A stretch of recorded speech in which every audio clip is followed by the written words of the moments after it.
লোভের বশবর্তী হয়ে আল্লাহ না করুন আমিও যদি অপকর্ম করি আমার সংকটন যেন আমাকেও ছাড় না দেয়।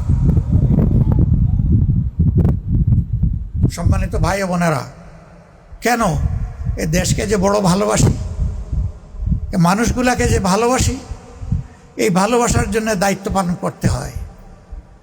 এজন্য আমরা সিদ্ধান্ত নিয়েছি, আল্লাহ যদি আবারও বলি, আল্লাহ তাআলার মেহেরবানি আপনাদের ভালোবাসায় আমাদেরকে সরকার গঠনের সুযোগ দেন, আমরা সরকারের তহবিল থেকে ওইটুকুই নিব যা নিতে বাধ্য, এর বাইরে একটা টাকাও আমরা গ্রহণ করব না।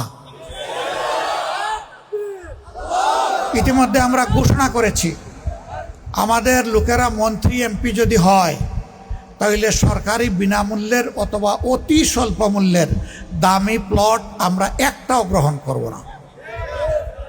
আমরা বলেছি এমপিদের জন্য, মন্ত্রীদের জন্য যারা ব্যক্তিগতভাবে গাড়ি কিনবেন তারা আমরা কেউ ট্যাক্স ফ্রি গাড়ির কোনো সুবিধা নেব না। আমরা অন্যান্য দলকেও বলি, সাহস করে আমাদের সাথে আপনারাও বলুন। আপনাদের কণ্ঠ থেকে এই আওয়াজটা শুনতে চাই।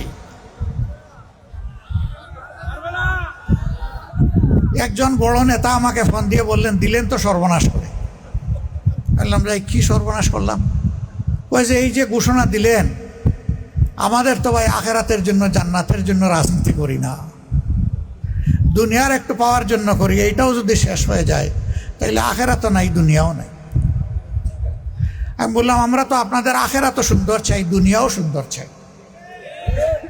আসুন সবাই মিলে দেশ গড়ি। এই দেশ যখন গড়ব তখন এই সুন্দর দেশের সব ভালো কাজের সুবিধা আমরাও ভোগ করব। তবে অন্যের চেয়ে বেশি নয়, আমাদের নাগরিকরা যেমন ভোগ করবে আমরাও তেমন ভোগ করব। আপনারা এরকম চান কিনা? শিওর চান? ওই চান আপনারা বললেই চাওয়া হয়ে যাবে না? কি করতে হবে? লড়াই করতে হবে।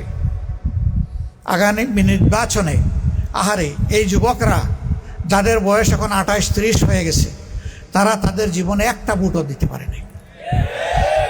ও যুবকরা, সমাজ তোমাদের জন্য গড়ব, সমাজ তোমাদেরকে দিয়ে গড়ব এবং সমাজের চাকা তোমাদেরকে দিয়েই চালাবো ইনশাআল্লাহ। তোমার এই বেটো পাওয়ার তোমার ভোট, এই ভোটের জন্য তোমাকে লড়তে হবে। সেই লড়াইয়ে তোমার পাশে আমি এবং আমরা থাকবো ইনশাআল্লাহ। স্পষ্ট আওয়াজ, আমার ভোট আমি দিব, যে উত্তম তাকেই দিব। আমার ভোট তুমি দিতে পারবা না। আগের স্লোগান ছিল আমার ভোট আমি দিব, তোমারটাও আমি দিব। ওই দিন শেষ।